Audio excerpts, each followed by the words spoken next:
Going on, everyone? John Matrix here. So we are joining the wonderful world of the SCP universe here again, exploring the SCP Foundation, SCP-354, the Red Pool. I don't really have any kind of point of reference as to what this video could be about. I've had a few people request this one, so I believe this is one of the more popular SCP videos. So we're going to jump into this, I guess, and see what this is about with the Exploring series. As always, links will be down below in the description to the Exploring series channel and to the original video here without my commentary and reaction. If you would do me a favor and click those links, go check out this video on its own. Give it a like if you enjoy it. Check out the Exploring series channel. He does a lot of great work. And give him a sub if you want to give the man some support. As you can see, we are doing this reaction live for my YouTube members. Would love to have you guys come in here and hang out while we do the live reactions and join our discussions. If you would like to do that, there's a join button down below. You can check out the YouTube membership benefit tiers and what they offer and see if any of those have any kind of interest for you. Yeah, for now, we're going to jump into this here video and check out SCP-354, the Red Pool. All right, let's get this. SCP-354, the Red Pool. There are many aspects of SCPs that can make them interesting, from unique concepts of horror and science fiction, to gripping emotional writing, grotesque situations, or utterly alien dimensions. SCP-354 is definitely an interesting one, although mostly because of two almost completely separate reasons. On the surface, it's another SCP filled with horrific monsters, but it's not without its layers of complexity, and by the end, we'll be left with plenty of questions. SCP-354 is, as the title so eloquently suggests, a pool of red liquid in northern Canada, although it is also sometimes referred to as the blood pond, due to the consistency and color of the liquid. Like strawberry jello to me. The chemical composition of the liquid is still unknown, although the Foundation can confirm that it is not biological in nature. Interesting. It seems to become more dense the further you go down, and the Foundation has yet to discover a bottom. That's creepy. The pool was supposedly first discovered by survivors of a plane crash, and it developed into a local legend before the Foundation stepped in. Originally, the Foundation simply monitored the pool and deterred anyone from finding it, but after discovering the real danger of the pool, a site was built around it. Periodically, one or more entities will emerge from the Red Pool, varying in size, shape, and capabilities, with nearly all of them being extremely hostile and dangerous. Interesting. The first creature encountered by the Foundation resembled a giant bat that managed to wipe out the team observing the pool before being eliminated. I wonder if this has something to do with Yaldabaoth, the Sarkic god or whatever. Or I wonder if this is something that's related to that god in some way. Something that might have been left over by them as part of because from what I remember, they're kind of like the god that created beasts, and they're like a god of instinct and beasts and, creatures. So I wonder if, this pool is something that it created as a way to literally just create random, creatures or whatever. That's kind of what it used to produce life, have things evolve or something like that, I don't know.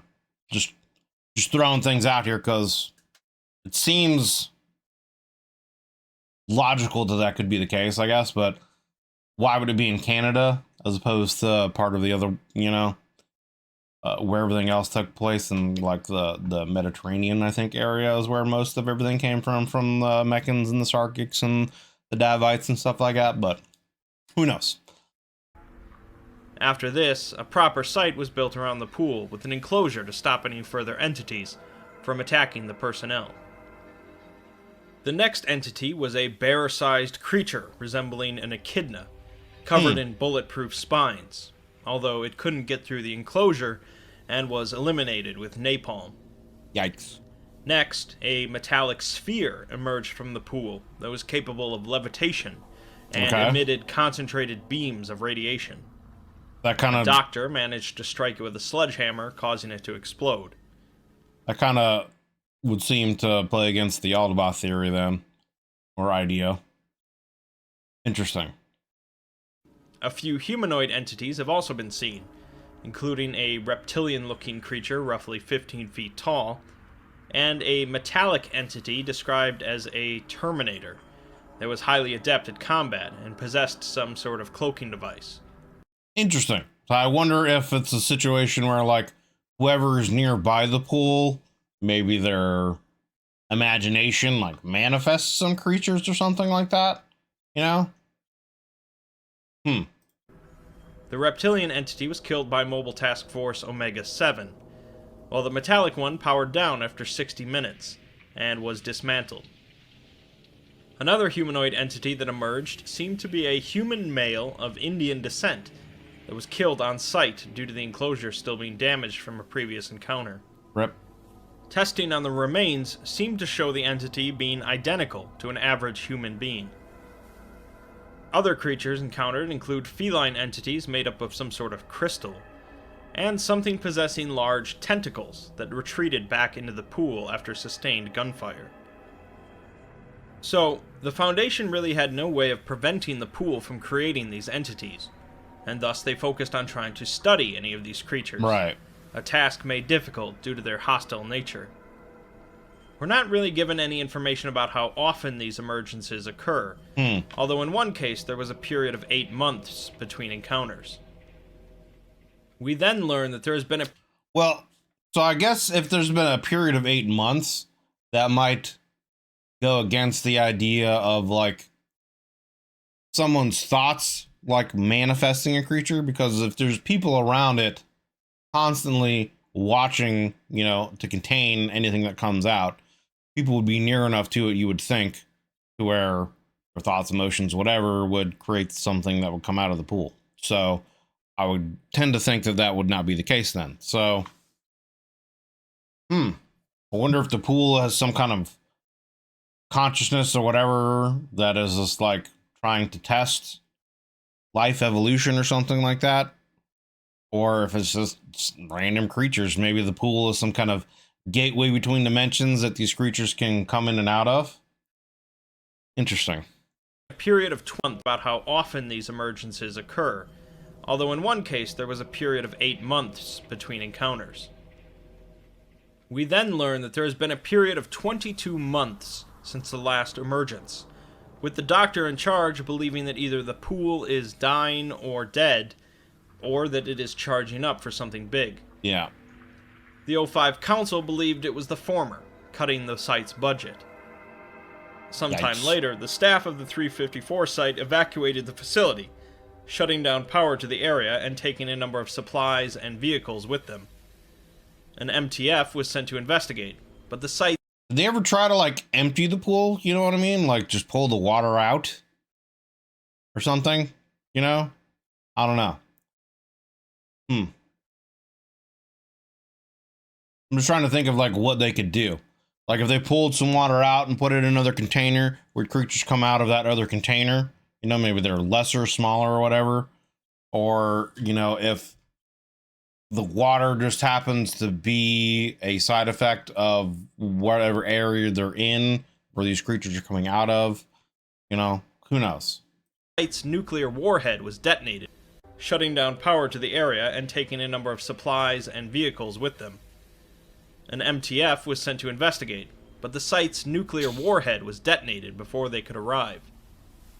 Instead, they caught up with the fleeing staff, which turned out to be both D-Class and research personnel, as the chain of command had fallen apart.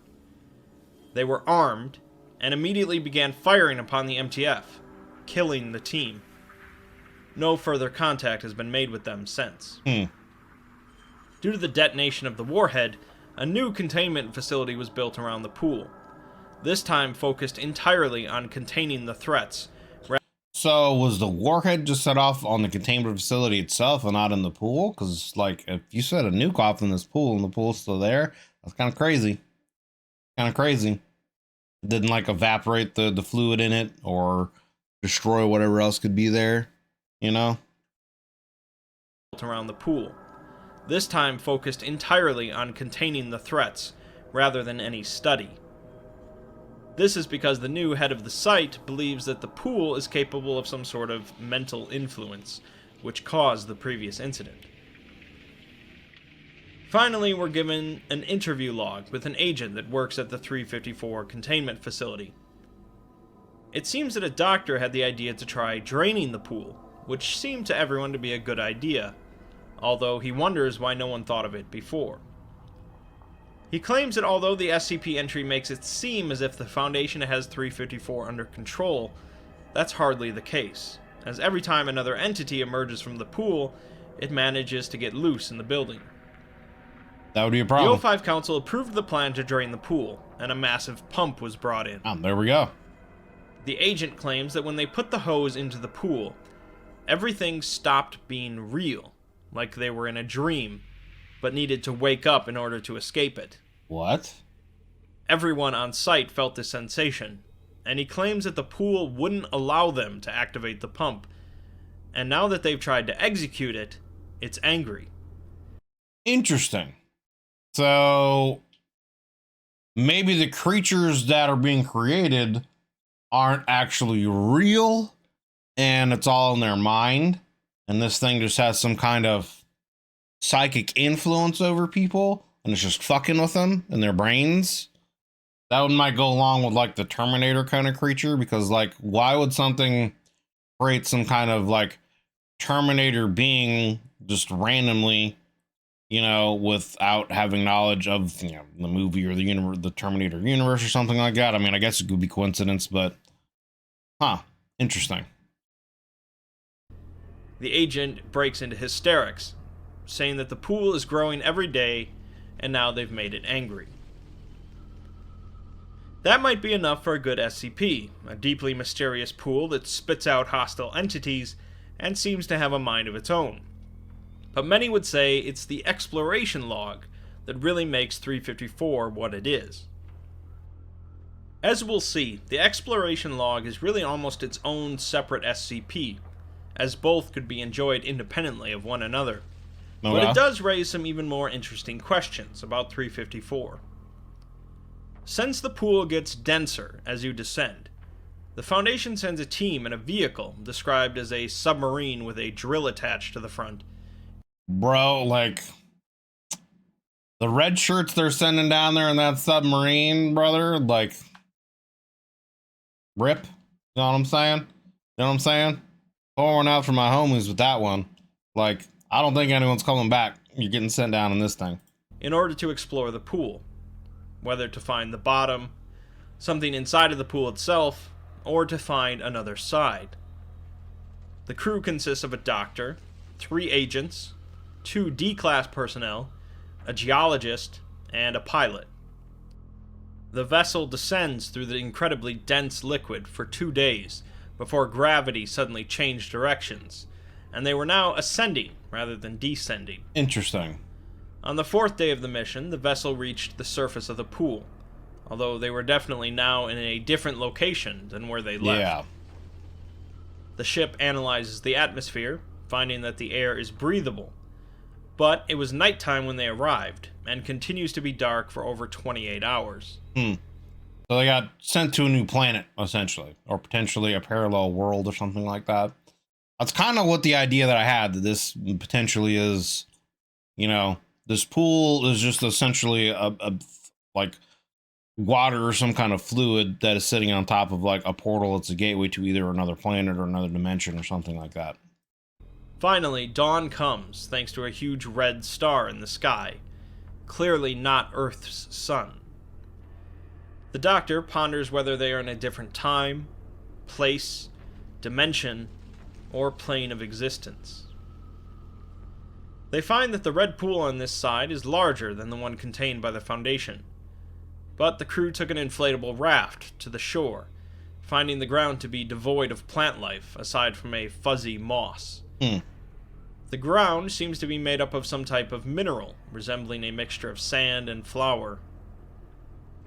They begin hiking across the flat terrain in one direction for 2 hours, until suddenly their compass changes direction. Rather than risking getting lost, they return to the ship, although the doctor swears that it took less than half the amount of time to get back. Interesting. The So sun it's almost like everything is kind of getting pulled toward the pool. never goes down as they try to sleep, and they believe the day-night cycle here is around 43.5 hours, compared to 24. They wait out the next night cycle, and head out a few hours before the sun comes up, finding the green moss on the shore has grown drastically. Deciding not to walk on it, they waited until the sun came up, causing the moss to shrivel again.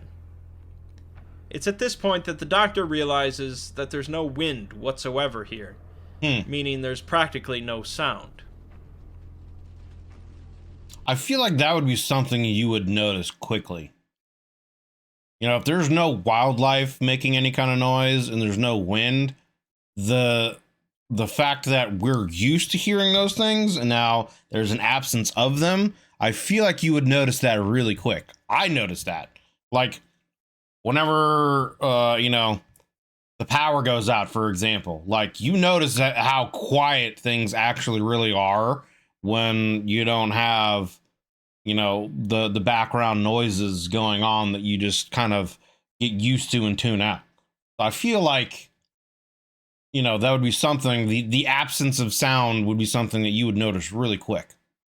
They hike in a single direction for a while before setting up camp and sleeping, despite the sun still being up. While they're sleeping, they're all awoken by some kind of roar from something big and reptilian. Yikes. And it sounded like it couldn't have been further than 20 feet away. It's Jurassic Park now?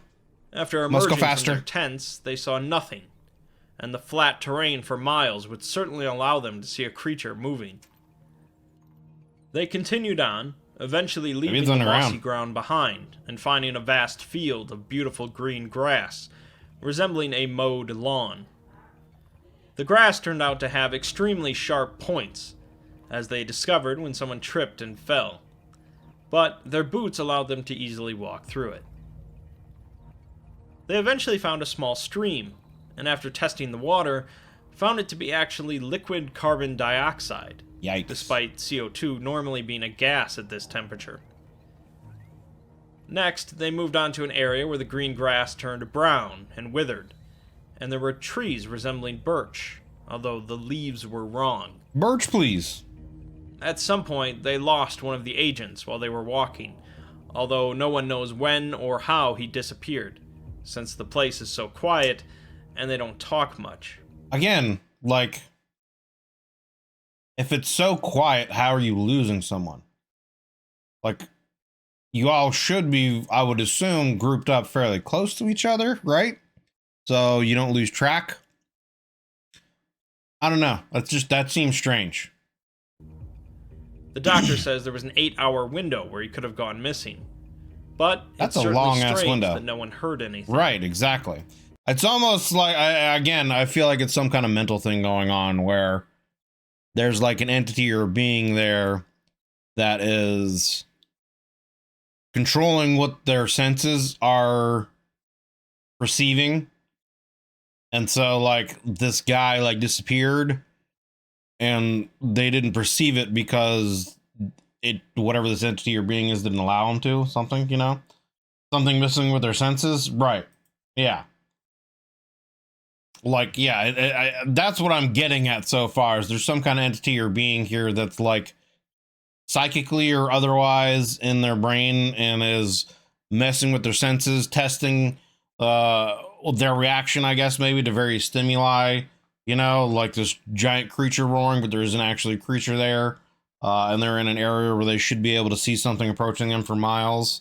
So, testing their reaction to, a fear stimuli, testing their reaction to a colleague missing, testing their reaction to a beautiful field, it creating a river, but it's of carbon, dioxide that should be in the form of a gas, but it's a liquid for whatever reason. Maybe it doesn't necessarily know what water is actually supposed to be made of, so it's just using whatever elements it can or something like that. I don't know. That's what I'm getting at right now, is it seems like there's some kind of entity or being that is messing with them. While camping, one of the trees fell onto another agent's tent, mangling it, but leaving him unharmed. Interesting. The agent swears that the tree wasn't that close, and no one knows how it could have fallen, but they agree not to camp near any trees. They hear another roar while walking, identical to the last one, although they can't figure out the source or even agree on what direction it came from. Finally, they experienced their first rainfall, setting up their camp, and analyzing the rain to find that it's actually water, so they fill their canteens. The rain continues for 3 days, and when it finally subsides, they find the ground to be barely damp at all. That's so weird. They continue on, but some data corruption removes the next few days of logs, with the next entry being a little over 2 weeks since they had left the ship. They had apparently sighted a large cliff in the distance, but now, upon approaching it, realized that it's actually an artificially constructed wall. They're in a simulation? Roughly 50 feet high and made of solid, rusty iron. It extends as far as they can see in both directions, and they're unsure. They literally like in a game simulation and they've just reached the wall in the game, you know, the invisible wall. Like what? Sure of how thick it is. One of the D-class constructs a jury-rigged blowtorch, and they burn through the wall, discovering it's only about 1/4 of an inch thick. But, less than a foot past the wall, there's another layer. They end up burning through 8 layers before making it to the other side, finding an area with black grass. What is Attack on Titan? Some wind. At this point, massive data corruption causes the log to lose nearly 2 weeks of material. And when it comes back, the doctor remarks that they've concluded that coming here was a mistake. No shit. And they have to turn back. Apparently, they had passed through another barrier and gone much farther, but we have practically no details about what they found. The doctor remarks that the geologist has lost a lot of blood, and he probably won't make it through the night. From what? They awoke to find that the geologist has crossed, whatever that means, and they had no choice but to terminate him. What? What? He had crossed, so he had to terminate him? What the fuck does that even mean? Yeah, no shit, you should turn back. Yeah, dude, like, duh. Y'all shouldn't have even fucking... Y'all are crazy. That's all I gotta say. One of the agents says that something back home might be able to help him, but they can't afford to have him slow them down. The doctor mentions that they only have a few more days until something happens, but more data corruption cuts him off, and we jump forward another 8 days. He says that they made it back to the ship with only an hour or 2 to spare, and we learn that only the doctor, the 2 D-class, and the pilot have survived, although the pilot and one of the D-class hadn't gone on that hike. The 4 activate the vessel and begin descending back through the pool, but more data corruption occurs, ending the log. Finally, we learn that this document was discovered in the Foundation's database, and that a mission to explore 354 has never been suggested or approved, and no records of any of the personnel mentioned seem to exist. So... it seems like, yeah, there's some kind of being or entity, or maybe the pool itself is alive and conscious in a way, and it just doesn't want people near it. And so it's creating these images of creatures to get it to go away. And if something came in there, you know, the data corruption is it erasing the knowledge or logs, or forcing people to erase the knowledge and logs. And maybe if someone witnesses something that it didn't want them to, it kills them or has other people kill them. But it definitely seems like this is something that is like almost like an immune response. You know what I mean? Like it's just trying to keep people away. Interesting. And the fact that there's like no log of the actual visit and whatnot seems to kind of indicate that too, that maybe it like force someone to erase it or hide the log or something like that. Reminds me of one particular 40K horror short story I read.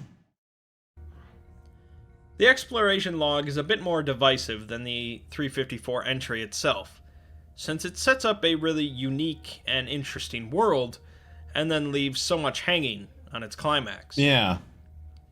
Depending on your perspective, this either serves to make the log even more interesting or more frustrating. What it certainly does do is raise a lot of questions, both about this other world and the Red Pool itself. If it even exists. Where is this other world, and why does it connect to ours only through a red pool? Why is there no wind? What was that roaring sound? Why did the streams consist of CO2 and yet it rains water? And what built the wall? Of course, the biggest questions are what happened to the team on the other side of the wall. What did the doctor mean when he said the geologist crossed? And why were they running out of time? Finally, where exactly did this log come from? And is it possible that the Red Pool connects to different dimensions, or even somehow managed to fabricate the log to prevent further explorations? See, that's what I think. I think it fabricated the log to prevent exploration. It sounds like I said, it sounds like it is trying to prevent people from getting to it, going through it, going in it, whatever, for whatever reason. And that's why it's creating these creatures, you know? Like I said, it almost sounds kind of like an immune response or whatever. Like, you know, it sees us as a foreign body. It wants to keep us out. So it's attacking us with different things. And it has some kind of way to connect with us on a sensory basis and can manipulate our senses. So we see things, hear things, feel things. You know, when we tried to empty it, it had like everyone that was in the containment facility felt a connection, and the pool essentially telling him no, it doesn't want this. So that's what it seems like to me. It seems like it's trying to like keep things away, and it doesn't want itself to be known.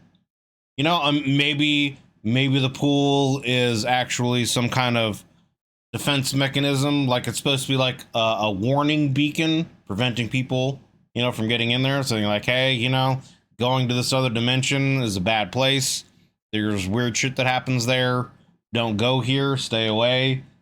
And you know, I don't know, but that's what it seems like to me. It seems like it's trying to prevent people from actually going through to this other side for whatever reason. Like I said, you can enjoy the Red Pool without ever reading the exploration log, and you can enjoy the log of a weird alien dimension without being interested in the Red Pool and its monsters. True. I do think the exploration log kind of definitely expands on it. It definitely expands on it. Together, they are one of the more popular SCP entries, and much of that popularity is certainly due to the exploration log. Well, it does utilize some heavy-handed tropes.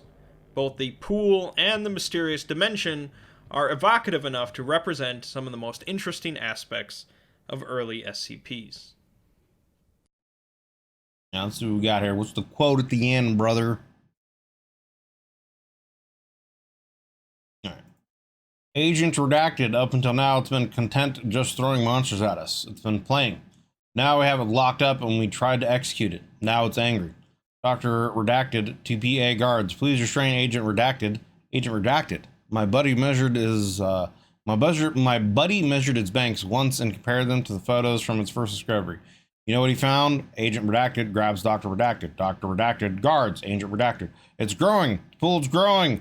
Getting bigger and stronger every day, and now we've made it angry. Get your hands off. Dr. Redacted. Sedate him.